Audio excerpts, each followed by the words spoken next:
Hello, Garland Nixon here, and let's go back to Ukraine, talk about Ukraine and the planned exit that the neocons are about to execute. Let's talk.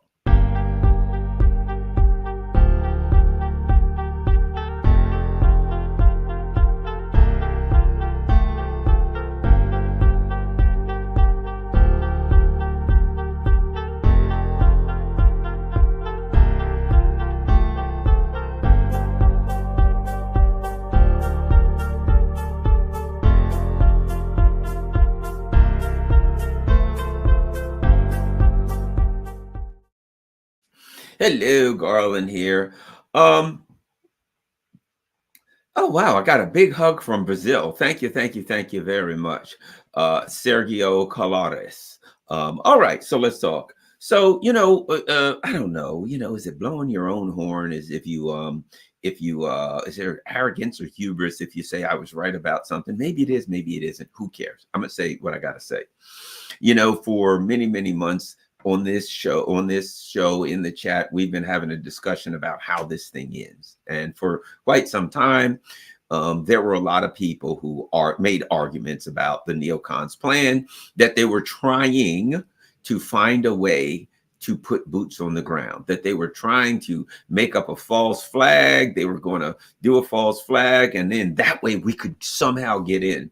And then they saw the 101st Airborne, 82nd Airborne, or whatever, 10, 11,000, 5,000, I don't know, well, not that much, in Poland. And they're like, that's it. They're ready to jump into Poland. Oh no, they're going to get Poland. And then they're going to, the neocons are going to escalate. And all along, you know what my argument is? Because this is me. I tend to be a person who I like to look at things through a historical context. And I believe in logic. And logic is, need I say it again? You are what your record says you are. The safe bet is always consistency.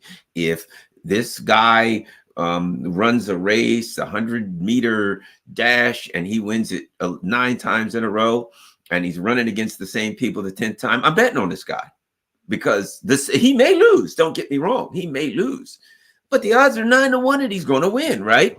If you see somebody do something over and over, you got to guess they're going to do the same thing again, and the outcome will be the same. How many times have I? So I know there are a lot of people who are, afraid, concerned, certainly, and reasonably so, when you're dealing with the neocons, and they felt, okay, they're going to escalate and they're going to attack Russia. Oh, they want the big war, the big battle. They're ready to fight now, right?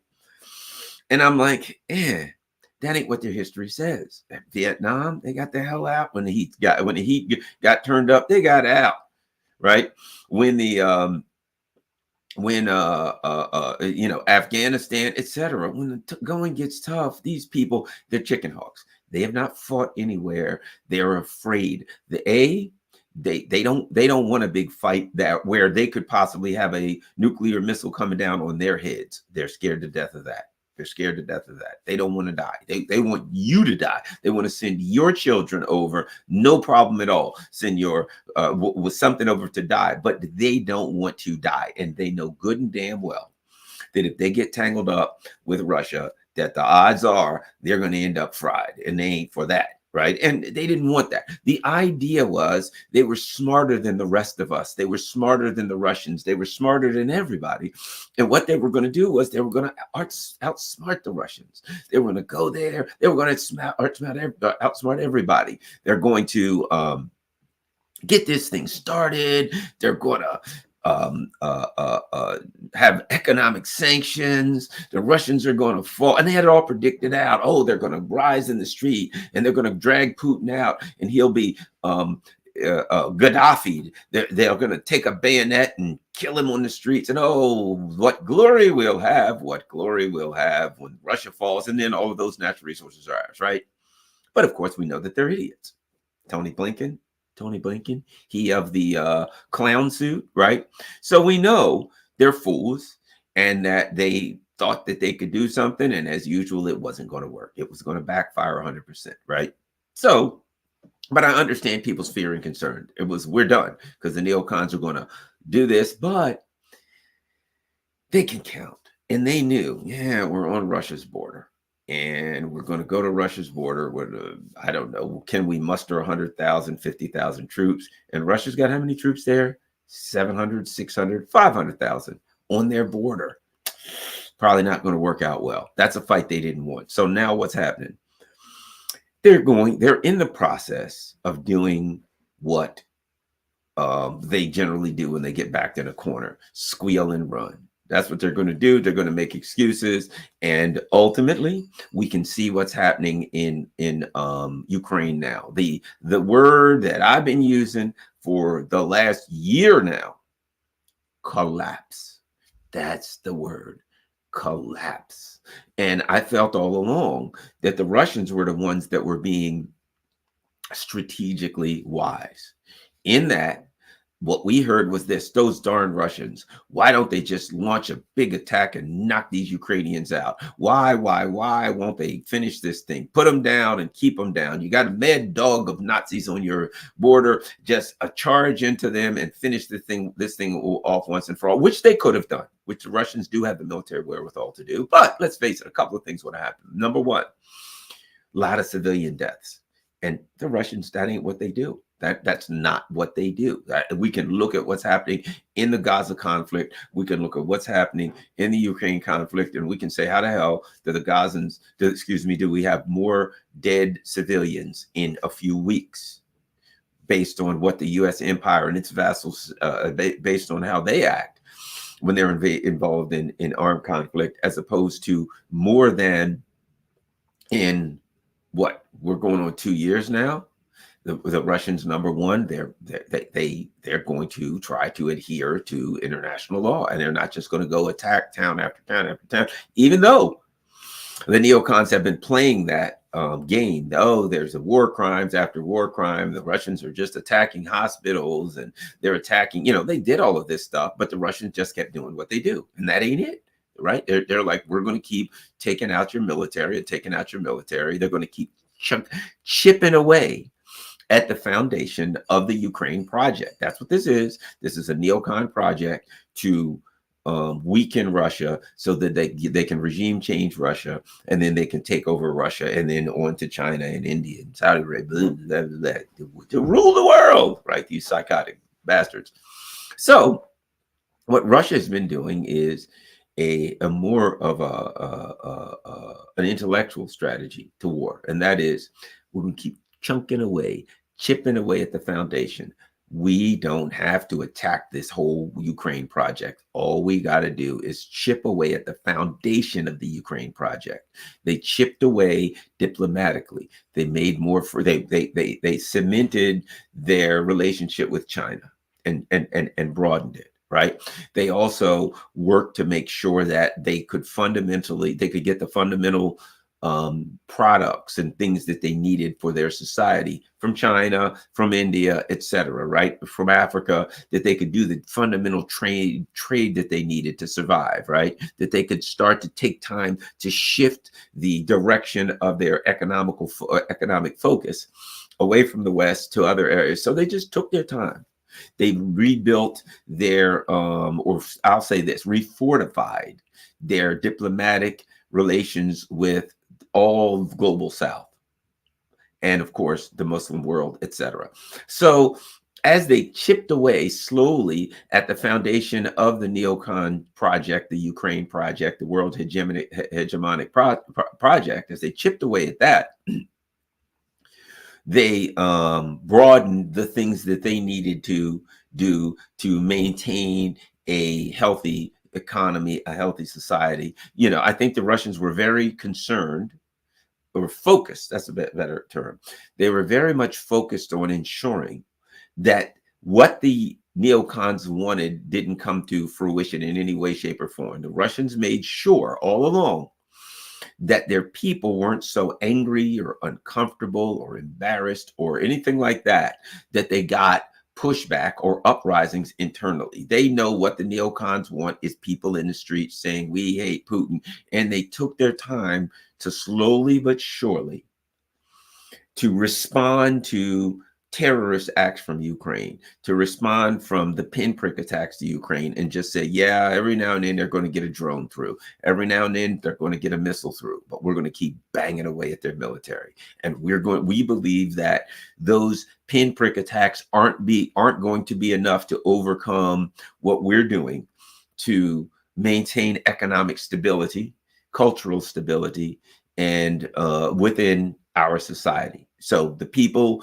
I've watched, and you probably too have, numerous videos in Russia where people are at the supermarkets and they're like, we got a little bit of inflation here, no more than the rest of the world, less than Europe, and everything we need is here.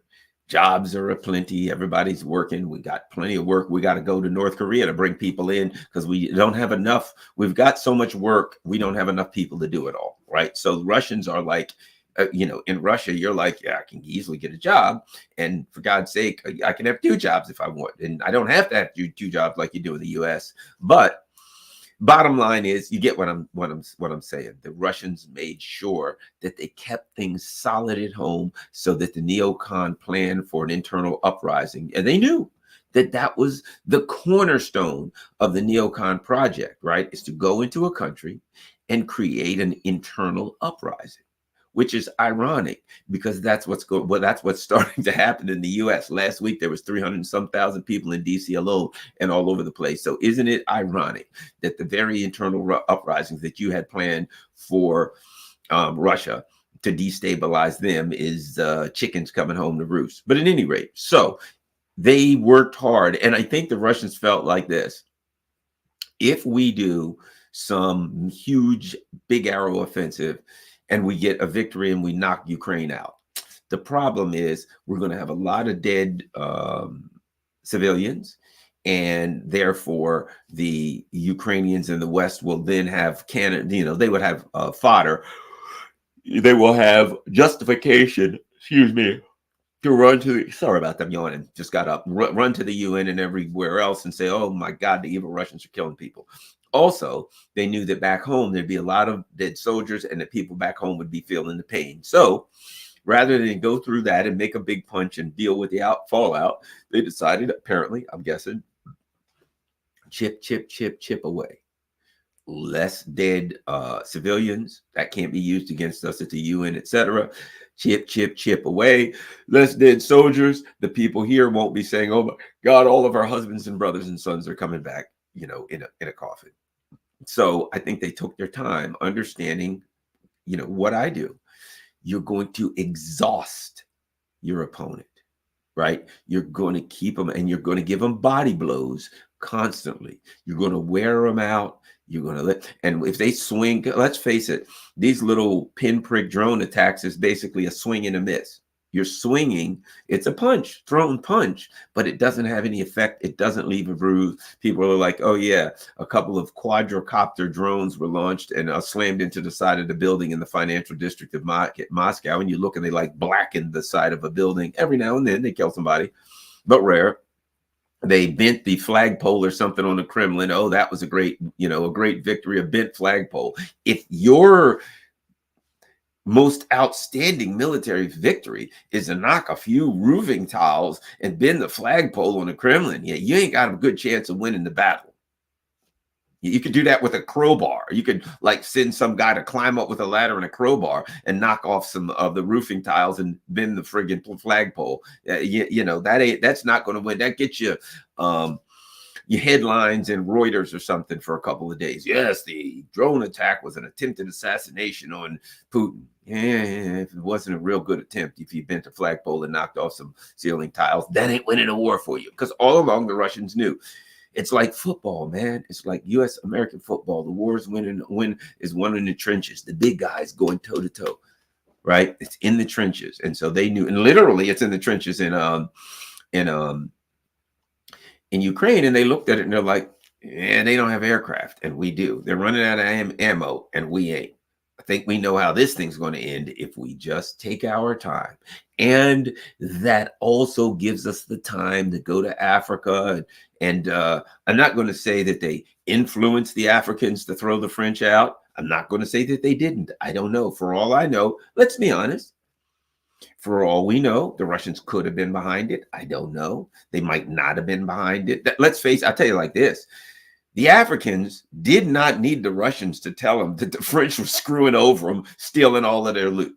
But I find it interesting that the Africans, they had an Africa summit in Russia, and like within the next couple of weeks, there was a couple of coups where French leaders were thrown out. Again, it could just be that they got there, they went to Russia, they're like, yeah, we've got a superpower that's our friend. We got, economically speaking, if we kick the French out, we're in a world of hurt when it comes to being able to survive economically. It could have been that they're and they go to the Africa summit, they talk to the Russians, and they're like, hey, are we still friends? Yeah. Can we get some wheat? Stuff like that. Sure, no problem. Wheat you got. All right, thanks. See you later. They go back and they're like, all right, let's get these French the hell out of here. We can get food.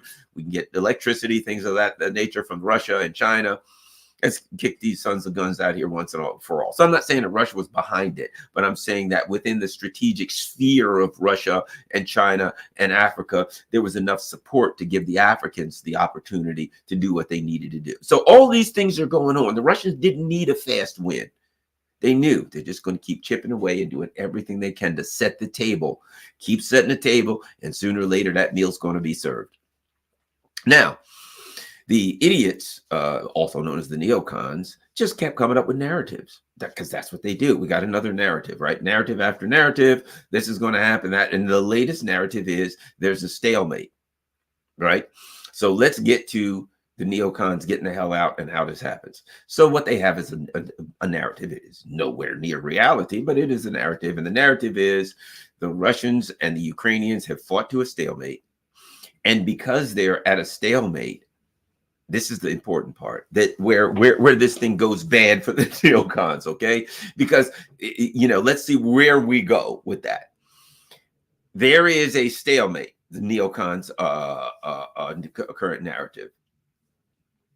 And because there is a stalemate, and this thing's getting expensive and it's getting old for us, guys, we got new wars to date, right? We need to get out. Because it's a stalemate, it's getting boring, it's old. We're running out of human cannon fodder now. We got women and God knows what, people who have like their arms blown off and mental issues. They're all going into the cannon fodder machine now, right? So it's time to make our move. So their narrative is there's a stalemate. Therefore, we would like to talk to Russia to make our move and save ourselves some money, and we're out of cannon fodder anyway. And because there's a stalemate, the Russians are going to be amenable to such a thing. The Russians aren't going to like the stalemate either. We're going head to head. The Russians will be here forever. So we'll talk to the Russians. And as you know, the neocons work. We'll offer them absolutely nothing. We'll just say, all right, Russians, here's what we're going to do. We'll just leave things as they are right now. We will start building up the Western Ukraine so that they can attack you in another 3 or 4 years. We could just call it a phony. Why don't we just call this Minsk 3, right? We'll call this the Minsk Agreement 3. We'll actually sign it in Minsk because we're going to violate it. So what the hell? Let's just use the name of the last agreement that we violated. Then you'll sit there quietly, and we'll build up weapons, and all the weapons we can possibly build. We might have to wait a while because we got a lot of Ukrainians that are 12 or 13. They got to get old enough to be 18, and maybe we can do it at 16 so they can get minced and shredded again. And we'll start building up Fort Ukraine on your border again. What do you think? And of course, according to this narrative that it's a stalemate, the Russians will then say, oh my gosh, we're tired of this stalemate. Can we get some relief from sanctions? Of course, the neocons will say, yeah, no, you get no relief of sanctions. You get nothing. We'll use the word Crimea. We won't recognize Crimea. We won't recognize anything, but you'll give back stuff. And you'll repay, and you'll act as though you lost. And as the loser of this war, you'll give us everything we asked for, and then we'll build Ukraine up and attack you again. How's that sound, Russia? And according to the neocons, the Russians are in such desperations. I mean, they're out of ammunition. They're fighting with shovels. They're getting short on washing machine chips. They'll take that, they'll sign it, and then we can start rebuilding Ukrainian cannon fodder machine to charge into the Russian machine gun nest again, right? That's the narrative of the neocons. The reality is there ain't no stalemate. The reality is Ukrainians are losing. We recently saw, and excuse me, let me state this accurately. The Ukrainian project is collapsing. It is collapsing. You see, what I saw. I talked about collapsing militarily. I've talked about collapsing politically, and the question is which one comes first. I believe the way I'm seeing it now is a political collapse precipitates a military collapse. The head, when no animal is going to run around without a head. You cut the head off the snake, and the rest of the body is going to die, right? Both the head, and I think the head is right now in collapse. Recently, and you probably watched this. There was a Time magazine article that everyone's talked about that made it clear that the neocons have no confidence. They're talking about this stalemate, but they don't really have confidence in the stalemate. All of this business about Russia's going to lose, that they're backing away from that. And they're hoping that they can find a way to flee, out of this. They need to get out of this thing. They need to do what Garland Nixon said they were going to do from the very beginning. They need to do what their record says they would always do, and that is flee. Flee. I love that word. My self-defense instructor would always say that. No, you're attacked. He'd show you maybe block something, throw up a couple punches, do a takedown. The idea is not to stand there and fight. What is it? Flee. Flee. Get out of there. As he always said, they can't hit you if you ain't there, right? Flee, flee, flee.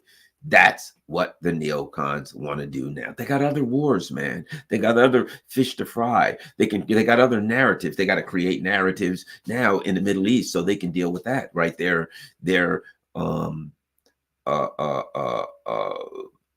imperial military outpost, that is Israel, is in trouble, in deep and serious trouble, is in collapse, to be quite frank. Israel, in my opinion, is in collapse. And now they're like, oh my God, if that collapses, we're in a deep and serious trouble. If you think about it, Ukraine was a frivolity to them. It was like, oh, this is going to be fun. We're not doing anything right now. We got time. We got the time. This is the perfect time for us to take Russia out. So we will exercise this frivolous folly, right? And this is great. And, we're going to do all this. They weren't backed into a corner anywhere. So they could go assertively out and work their filthy plan to maintain hegemony, which they've already lost. So Ukraine was an easy one for them. We'll just do that and we'll just play with it. And, oh, this is going to be fun. This is our toy. It's a new Furby, right?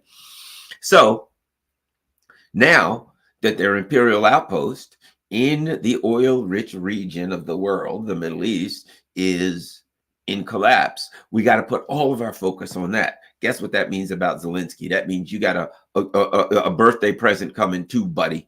And what happened in the last week, what I mean by that allusion there is to apparently General Zaluzny in the previously referenced Time article said some things that the hardliners, not that this guy who's running around, he's got a picture of Stepan Bandera he's posed in front of, and he's got he was seen with a picture of a bracelet with a Nazi crooked cross on it, right? So I'm not trying to say that this guy is the second coming of, Gandhi by any stretch of the imagination. I'm just saying in every movement, every political movement, every ideology, there is an extremist end of it. There's a moderate wing of it. You know what I mean? And compared to the more extremist factions in Ukraine, and this is a sad state of affairs, that a guy with a friggin' Nazi bracelet on is part of the more moderate wing of the political movement in that country, the current political movement that is in power in that country. I mean, think about that. Think about how far the United States pushed Ukraine into extremism, that a guy who wears a friggin' Nazi bracelet is moderate in that context, right? But all you got to do is look at everywhere. Look at Israel. The U.S. has pushed Israel in the same direction. They have installed an extremist government in the Smotriches and the Ben Gavirs. And look at Ukraine. The US has installed an extremist government. That's what they do when they take over a country. They install extremists. So at any rate, so now Zaluzhny, one of the top military people, leaders, um, voiced opposition, shall we say, to the extremist position, and some level of opposition, not a lot. And of course, one of his, I think his top assistant, the story, which I don't know that I believe, is that the guy got a gift, and it was a, now this is the story, there was a gift and it was a fake grenade, and his son pulled the pin on the fake grenade and it blew. I don't know that I believe that story. Come on. If you're in Ukraine and somebody sends you, hey, here's a toy grenade, you're in Ukraine. They rub people out. There's criminal activity everywhere. They constantly kill people. I don't know that I believe that fake grenade story. Okay. But at any rate, let's run with it as though it were true. It doesn't matter to Zaluzhny's aide. He's just as dead. Apparently, him and his son both killed. So a message was sent to Zaluzhny. Hey, dude, you could be next. And that message also hits home with our boy Zelensky, because he's been told in the past, if you don't do what you're told, we're going to hang you from a tree. So I think the message is out in the Ukrainian political sphere, and that is, if you veer too far from our ideological path, things ain't gonna work out well for you. Just saying, it's a dangerous world out there. You could get a gift, and that gift could be a grenade, could be a toy grenade, could be a real grenade. You never know. But if you keep straying too far from what we want, you're gonna get a gift of some type. Okay, of some type. And when you get it, it's going to be a going away present. You're going away for a long time. You're not coming back. You're going to sleep the sleep of the dead, right? That's the message. So what we see, so when I said, I don't know what collapses first, I think what we see is this, the head of the snake. And that is, when the people in a government start infighting like this under these circumstances, they're done. This government's falling apart. And here's what they know. Here's what I know. Here's what you know. The Ukraine runs off American money. $100 billion. God only knows how much is pumped into Ukraine. And you and I know this. They stole the hell out of that money. That money went into the filthy pockets of everybody. And Joe Biden, what could Joe Biden say? What could Newland say? What could the rest of these people say? They went in and got their fair share. They went in early and got their fair share of the graft and corruption and loot, as pirates would say, the booty, right? They got their fair share. So now, and let me add this. This is why when the Republicans, who I have no love for, said, hey, we'll give you the money, but we've got to look into where it's going. And there's got to be some level of, an ability to follow this money and see where it ends up and ensure that it's not stolen. The Biden team said, oh, no, we can't do that. Why? Because they've been stealing it. Because there's the intelligence agency is in there. They're getting pieces of it. They're stealing it. They're sending stuff all over the world. This is it's a big corruption, money laundering operation. And the intelligence communities, when unlimited money goes in, another 10 billion goes in, the intelligence community says, great, we can steal 5 of that and use that to finance our other operations around the world. So the intelligence community, the Biden people, can't afford some guy looking at the money saying, I'm bringing in some bead counters and we're going to see it where every dime goes. That ain't a possibility for these people, right? So now we're in a situation where the neocons need to leave. They see the government literally starting to kill each other. And they've got a concern as they leave. Now they're going to exercise the Samsonite option. They don't have another. They don't have another plan. They're going to leave, but their concern is covering up their corruption. See, when they leave, they've stolen so much money. They've done so many illegal things. They've done so many things that the world can't know. Their crimes against humanity, their international crimes, their crimes of their bribes and lies and cheating and corruption, that what they got to do is get out, but they got to get out and shut things down behind them. So the only way to do that, particularly in a place like Ukraine, is to grease palms. So they need to get more money in there, and they need to say, look, we need to get out of here and leave you guys holding the bag, which a bunch of Ukrainian criminals are going to say, hey, don't do that. And they'll say, what's it going to cost us? Ooh, really? Yes, we got to get out of here. We're going to leave you bastards. And here's what we'll do. You rich oligarchs, we'll let you leave the country. We'll help you. We'll aid and abet you in going to Florida, the south of France, where the hell you want to go, Dubai, you name it, right? But we need you to keep your mouth shut. What's it going to cost you? What's it going to cost us? And you know, those oligarchs there, give me 100 million, 500 million, whatever. We got the money coming. So we're going to give them the cash and we're going to walk out. Now, as for Zelensky, here's the problem Zelensky has.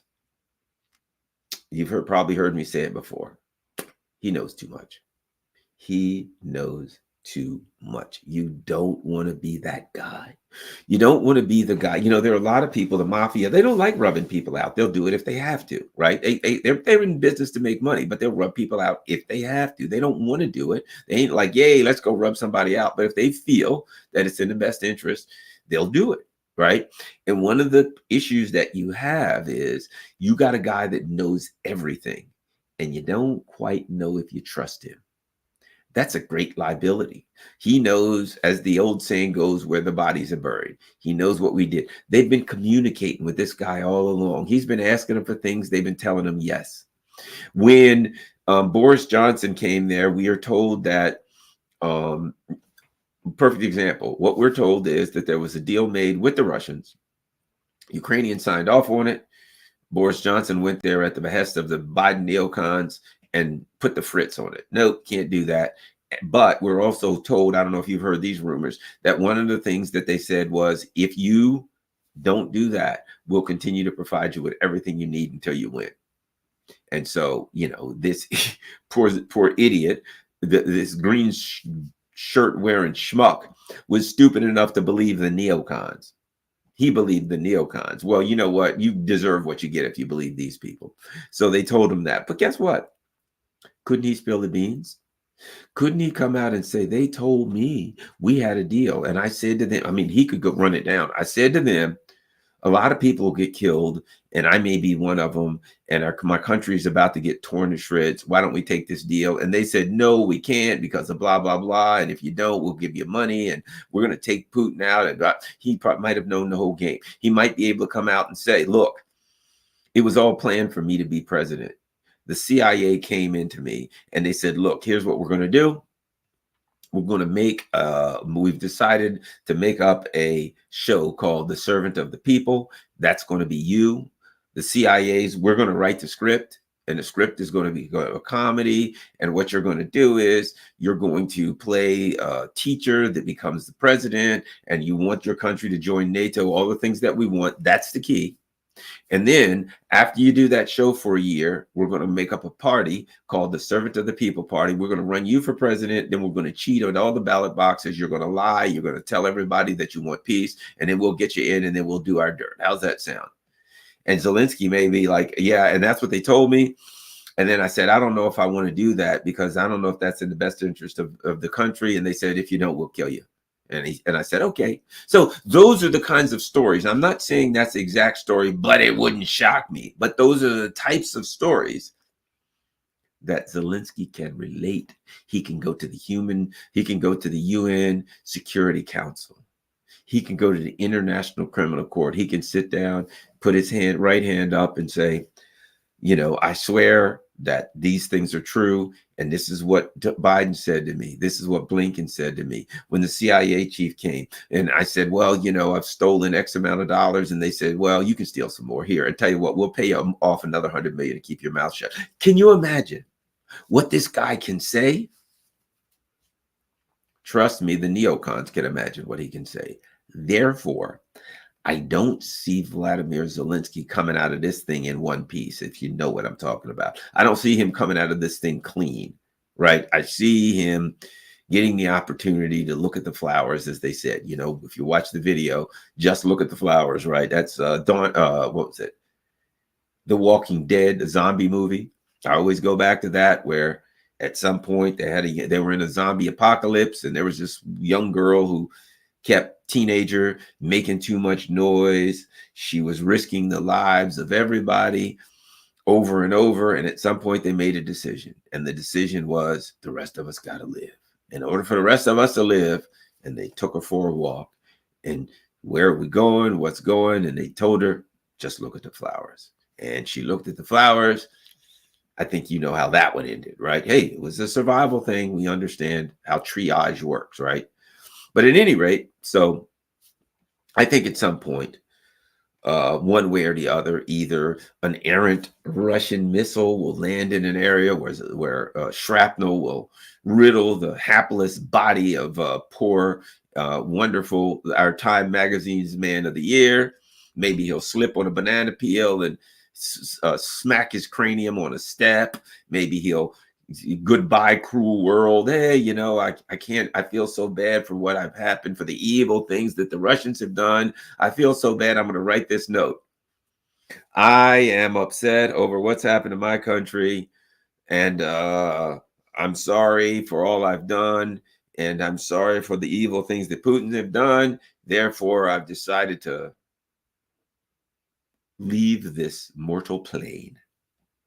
I think Zelensky's going to find a way out of this mortal plane. He's going to, as they say, go to sleep and never wake up. I think that is what is in his future. And of course, at that point, as soon as he goes, I think that's the key. As soon as Zelensky goes, that's it, because the government will be obviously in collapse. The government will start to fall apart, and the troops on the front lines will be like, what the hell are we doing? What's back there? What's going on? And you'll start to see this project fall apart, and it'll be obvious, okay, neocons, you're done. And the neocons will go, yeah, crap. We were trying to work out a deal with the Russians and all this stuff, and it didn't work. Toodles, bye-bye. They're out. They're done. They're out. And there will be people in Ukraine who, look, think about this. One of the things that we understood was that we understand about the U.S. empire is that when it comes into your country to do mayhem and create chaos, when it leaves, there's going to be collaborators. When it leaves, there's going to be people who the new environment ain't going to be good for them. And as you know, they take off from Kiev with, you know, people dangling off of the landing gear of a Huey helicopter, and, you know, dangling from the fuselage of a C-130, as in the Kabul airport debacle. As that's going down, the Russian troops will be casually sauntering into Kiev. I don't think they're going to have to meet a lot of resistance and come in with all of these tanks and do a big air offensive. When this thing collapses, casually sauntering.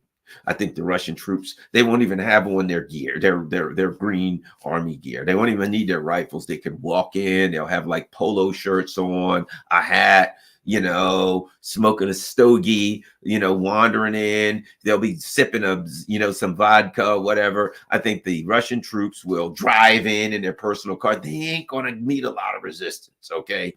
The Ukrainians are going to be like, hey, Russians, yeah, you think you could get the electricity back on? Can we start there? Can you turn the electricity back on? And the Russians will go, nah, no problem. We'll turn the electricity back on.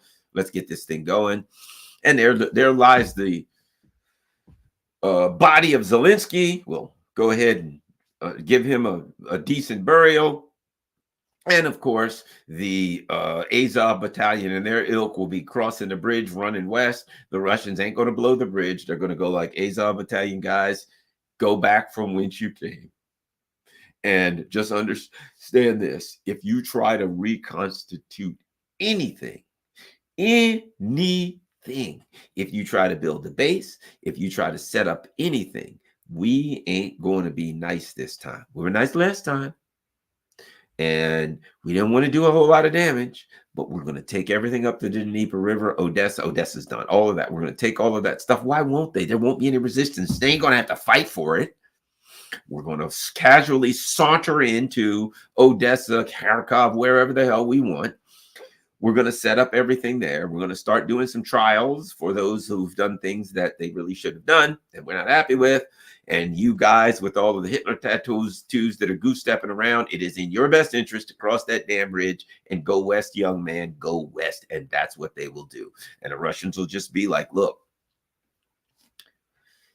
if you want to be stupid, if you want to act stupid, you're going to catch a Kinzhal. If you don't want to act stupid, you go over there and mind your business. If you start trying to build bases, we're going to turn them to rubble.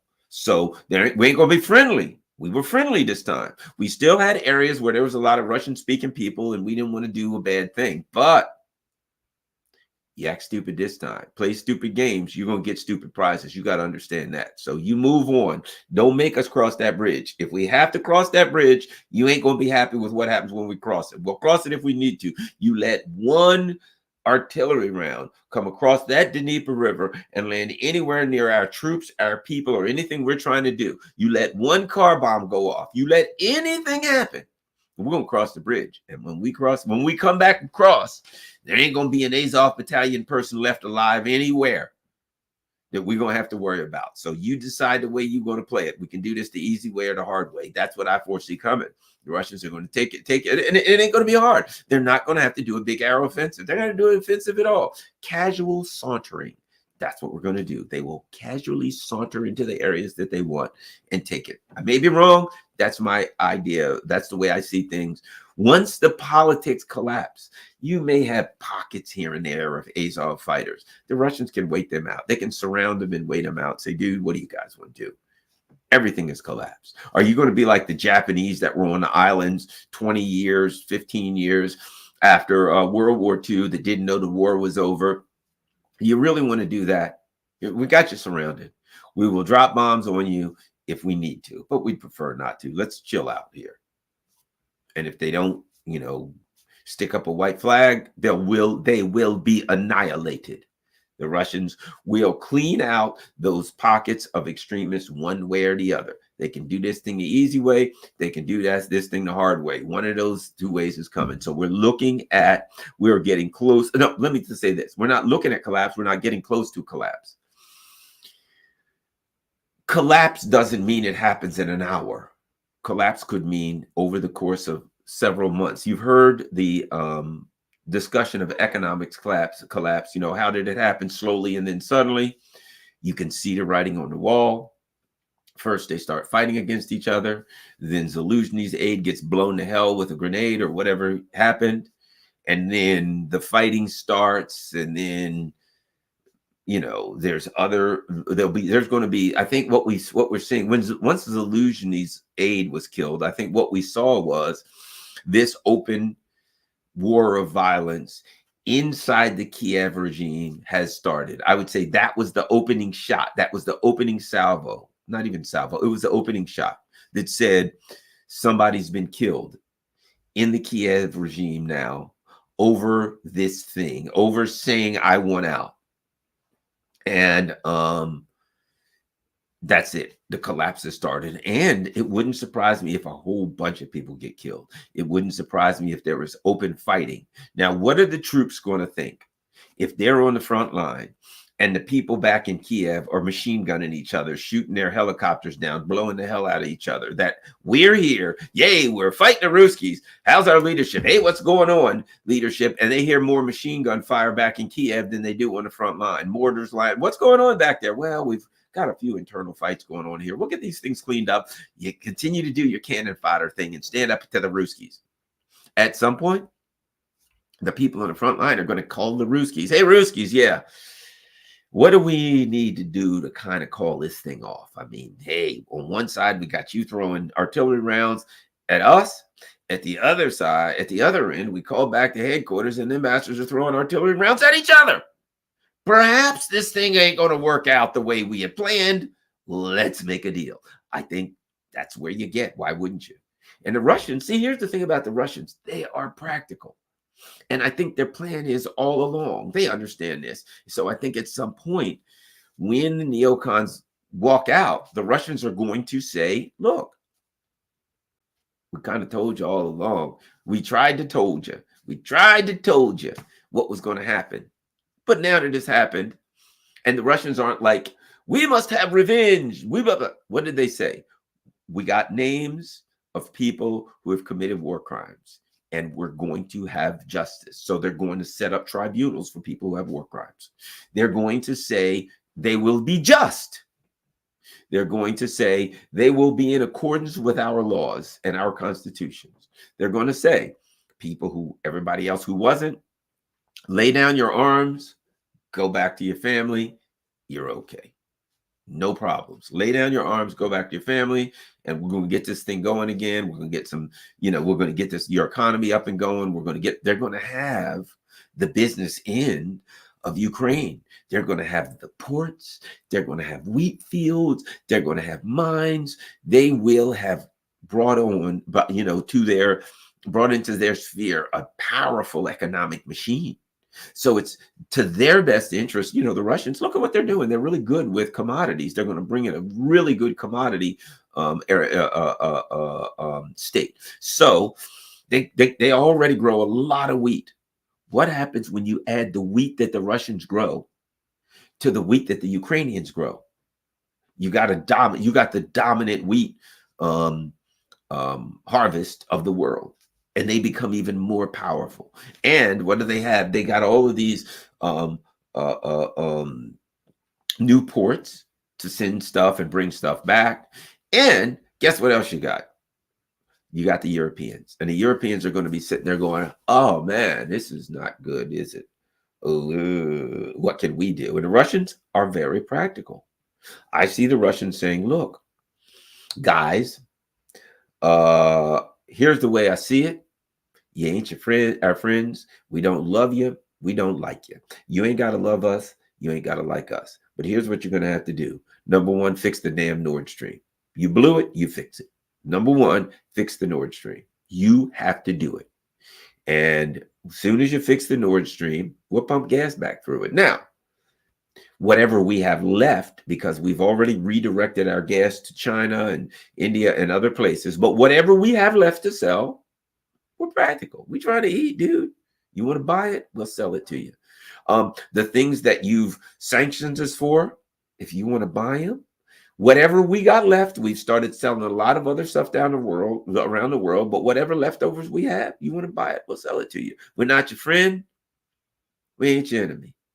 You're over there. You need our stuff. We're businessmen. We got stuff. We'll sell it to you. We ain't got to be friends. We're not coming back to some kind of the old ways. We're not shaking hands. No, you said you hate us. You're not going to listen to our music. You're going to push down our World War II monuments. We're not our friends, but we're practical and we're all trying to eat here. So you want to buy stuff, drop the damn sanctions and we'll sell them.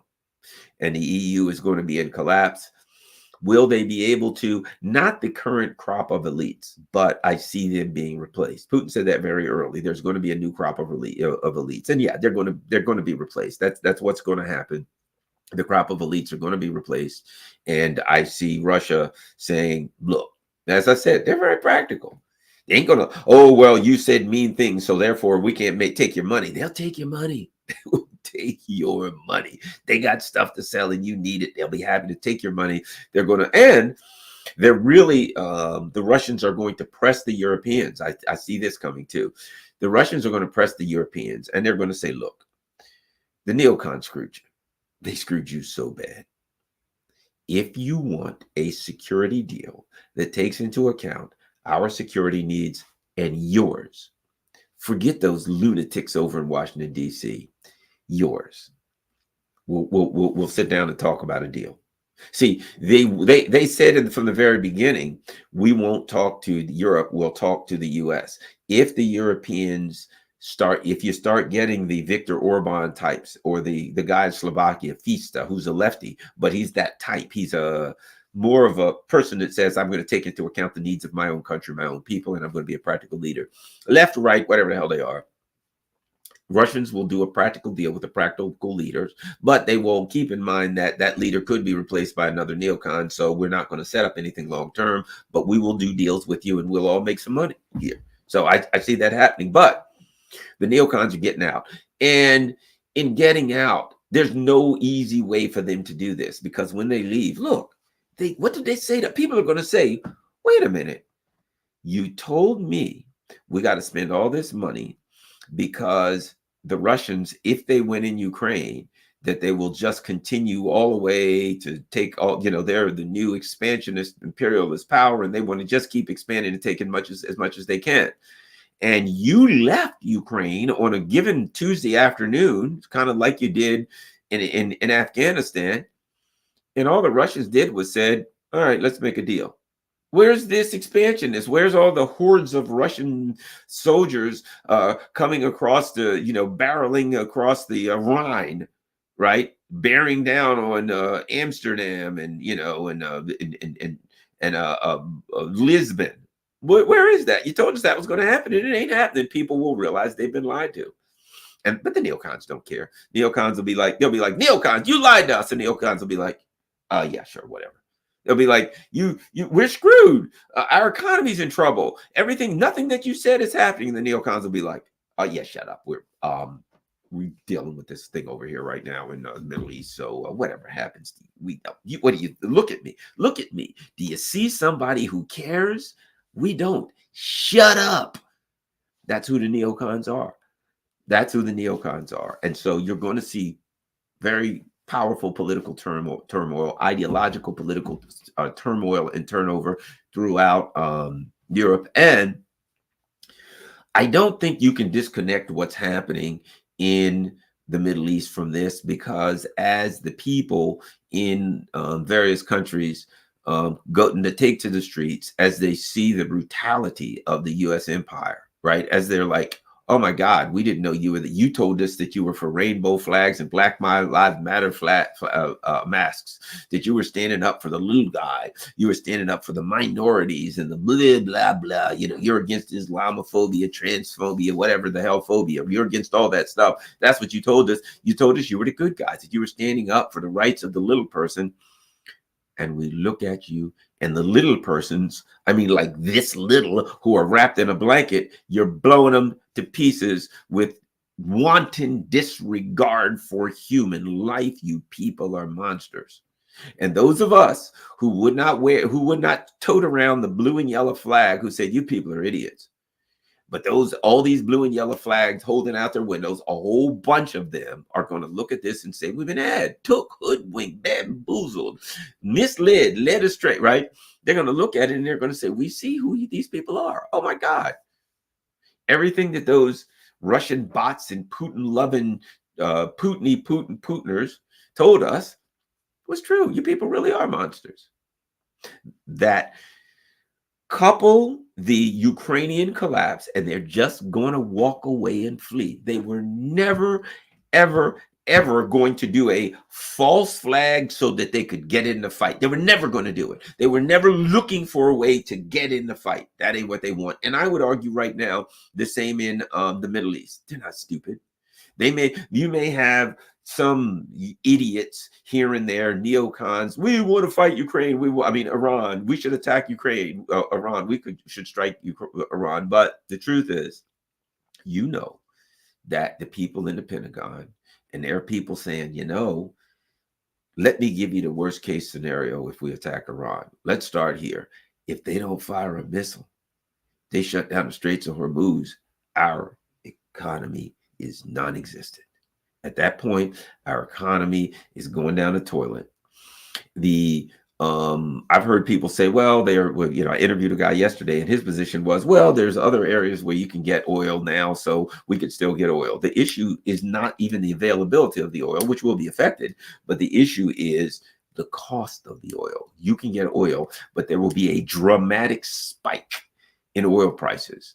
And that dramatic spike, it would take, let's just say they could get like enough oil to mitigate that issue, right? Let's just say the US and Europe could get enough oil to mitigate the loss of a significant amount of oil from the Middle East, which they couldn't. But let's argue for 1 second that they could. Where would they get it from? Russia. They have to get it from Russia and Venezuela. They'd have to, even if they could get alternative oil, they'd have to get it from Russia. And Russia would likely sell it to them because the price would be, $200 a barrel. So Russia would sit there and get richer than anybody on earth. They'd be like the richest. They bring in more money. They couldn't pump enough oil and gas for the money they'd make and selling it at the highest price. But again, like Germany is finding out, there's two issues when it comes to energy. Issue one is availability. All they've talked about is availability. The United States can replace the oil that we were getting from the gas and the energy we were getting from Russia, which they can't. But even if they could, they're going to do it at 7 times the price. So imagine this right now. Let's say 4 times the price. So let's say I'm paying, I don't know, $4 a gallon for gas in the US, right? And they say, no problem. We've been able to replace the gas. So you're going to be able to get gas cars. Really, how much is it? $16 a gallon. How many of us? Think about this. If it's $16 a gallon and all of our food is transported using energy that's purchased off the international market. So that's $16 a gallon. So that $1 bag of potato chips that I bought is now $4. That $10 pack of whatever it was that I was buying. There's this thing I buy from Costco, and it is these salmon burgers, frozen salmon burgers. I love them. I don't eat meat, and I could, make a burger there and put lettuce and tomatoes and stuff just on it and have an actual burger for a person here that doesn't eat meat. I eat seafood, and there we go, my salmon burgers. And at Costco around here, it's like $18 for like a dozen of these burgers, right? Okay, about $1.50 a burger. That's all right. I can do that, right? And I'll put it like this: it's a whole lot cheaper than going to the store and buying them. Particularly a salmon burger. God knows what they charge there. So you get a bag of salmon burgers at $18. Could Garland buy that same pack of salmon burgers at $72? No, he could not afford to eat salmon burgers every day. I could eat what they call a wish sandwich, where you slam 2 pieces of bread together and wish you had some meat. You heard the old jokes, duck shadow soup, things like that. The stuff that the jokes come from, like the depression and recession of people. That's what you're eating. You're eating duck shadow soup at that point.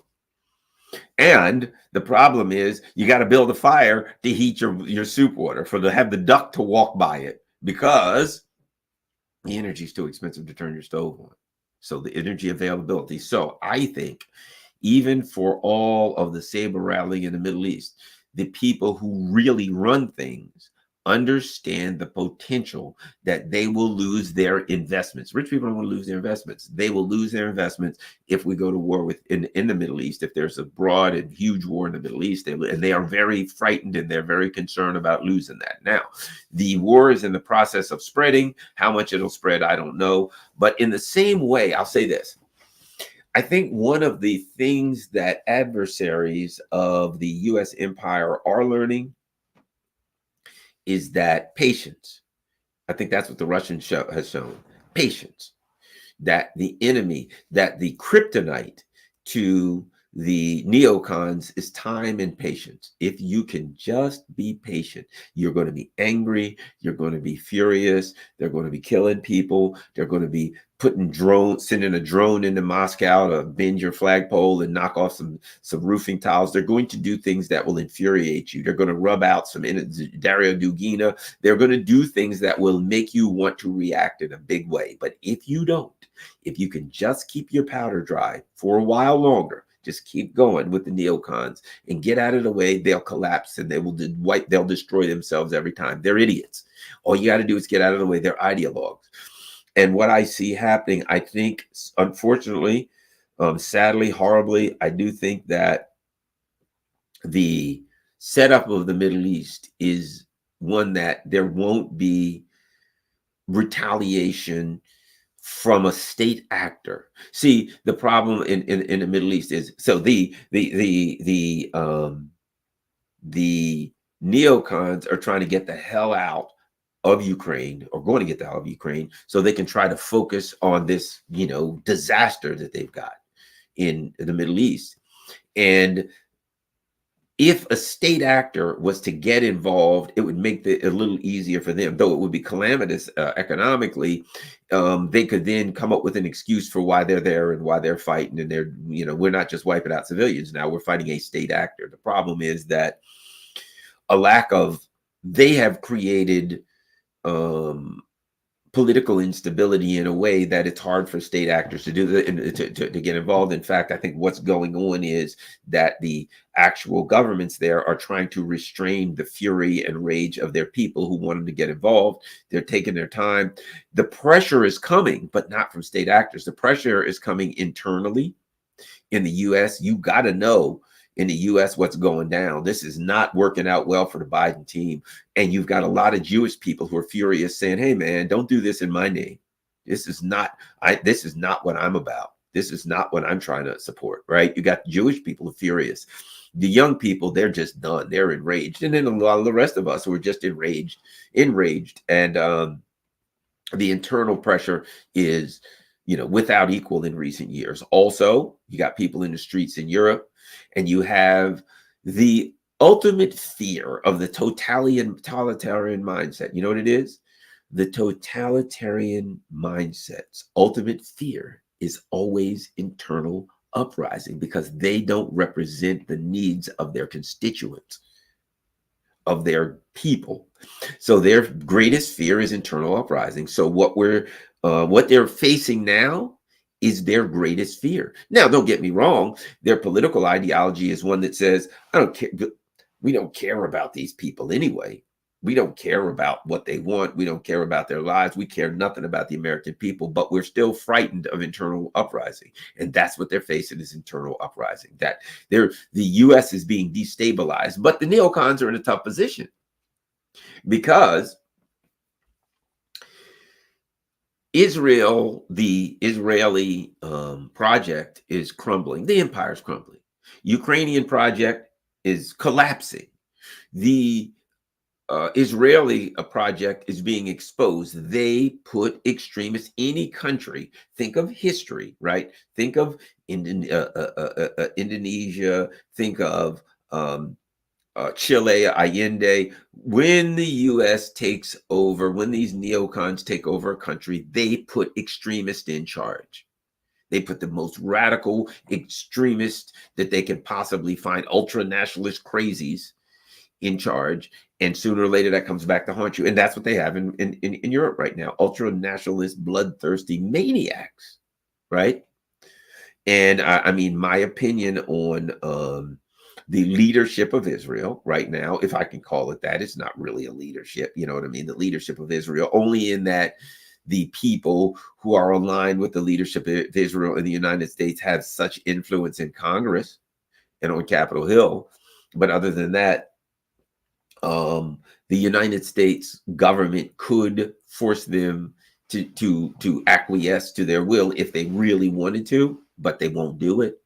They're not going to do it. So what they're doing now is they're wiping out themselves and the U.S. They're setting themselves up where the Ukrainian project is going to crumble, and the Israeli colonial state, the Israeli military outpost ain't going to be far behind it. And I think that the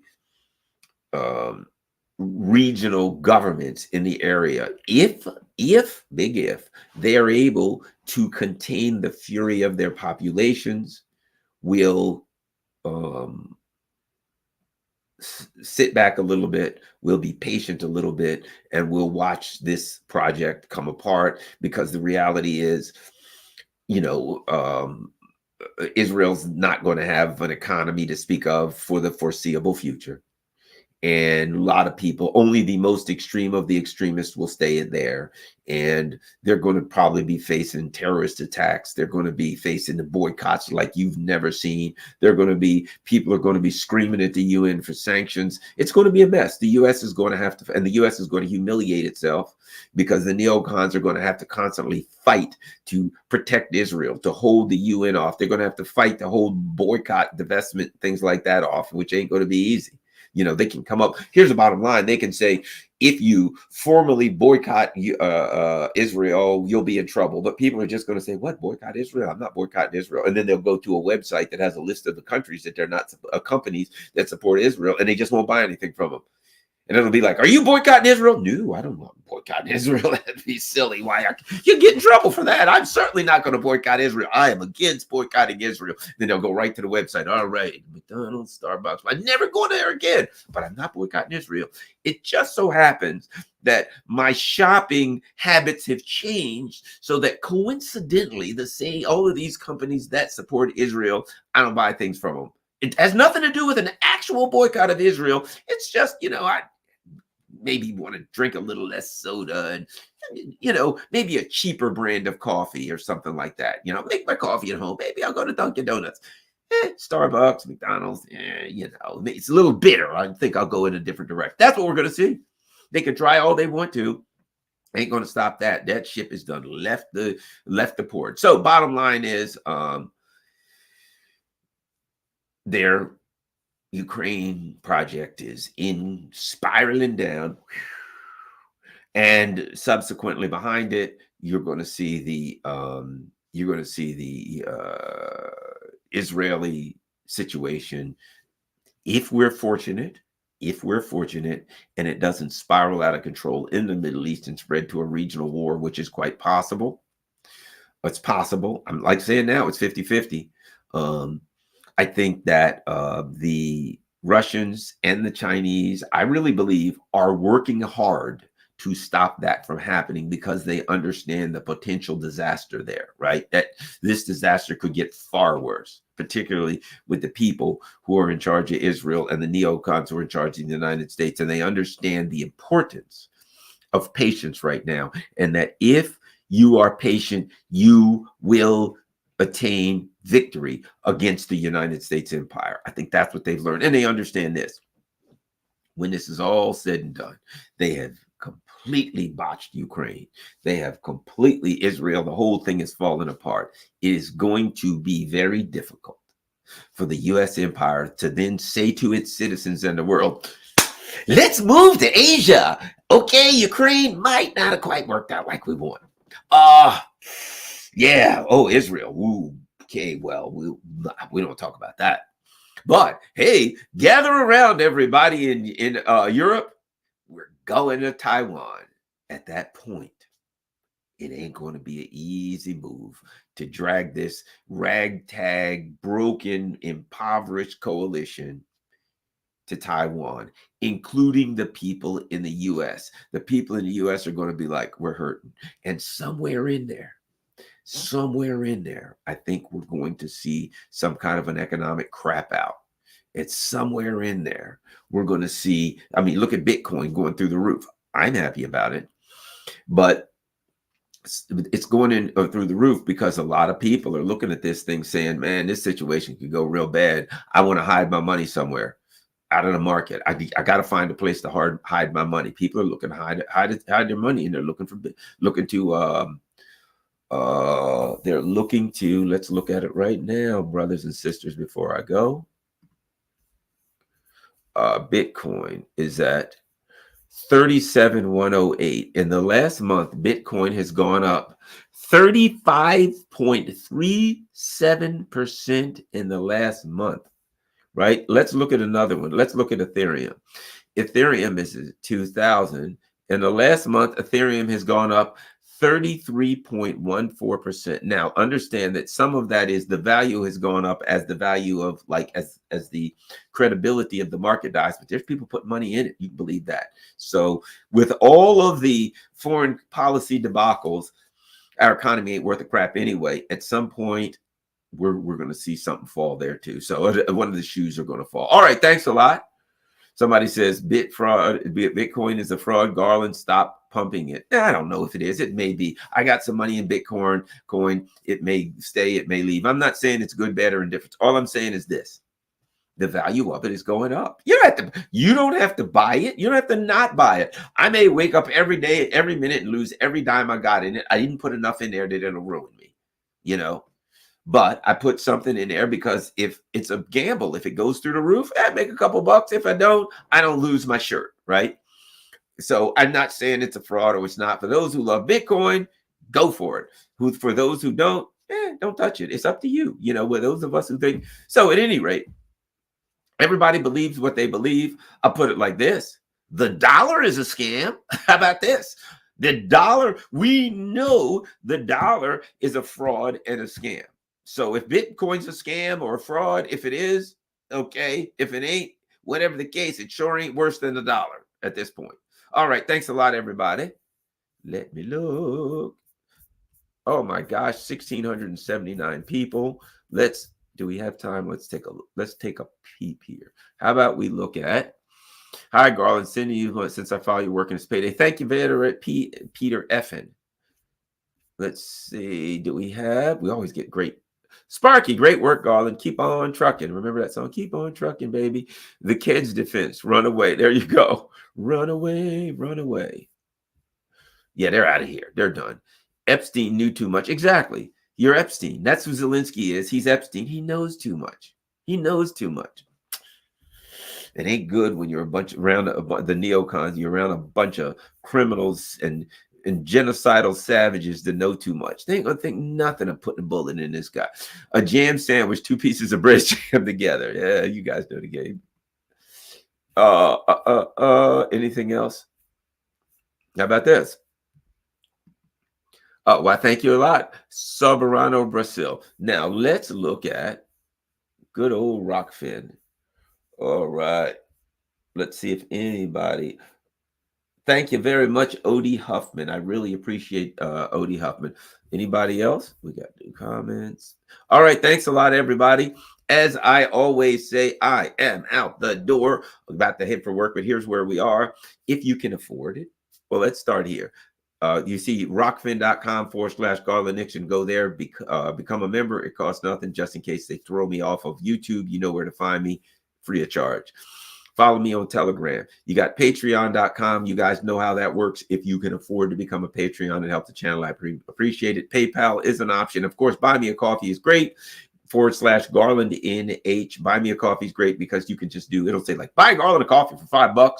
And how many do you want? And now you can do just like Patreon. You can say, I want to be a monthly subscriber and buy Garland a monthly coffee or however many. So that Buy Me a Coffee is great. And of course, my Cash App info is there. We got a couple more people. Ralph. Hey, what's happening there, brother Ralph? Thank you very much. Okay. Zach says, morning, Doc G. Been missing the live stream. Here's a catch up. Not to be confused with catch up. Thanks a lot. Good old Zach boy. The Karen 12, thank you very much. A million comedians out of work. Peace out. Thanks a lot to everyone, to TT, to Chicken Patty, of course. She is the Chicken Patty is the philosophical foundation of this channel. Thanks a lot to my main man, Sparky the Sparkster. Sparky keeps the situation going. Sparky's a powerful force. Whether it's the Duran or here or wherever, Sparky is a force that you can't stop him, like they used to say about Michael Jordan or Pele. He can't be stopped. He can only be hoped. You can only hope to contain him. Valley S and Kinky and everybody. Thanks a lot. Peace. I'm out. Raphael, the whole crew.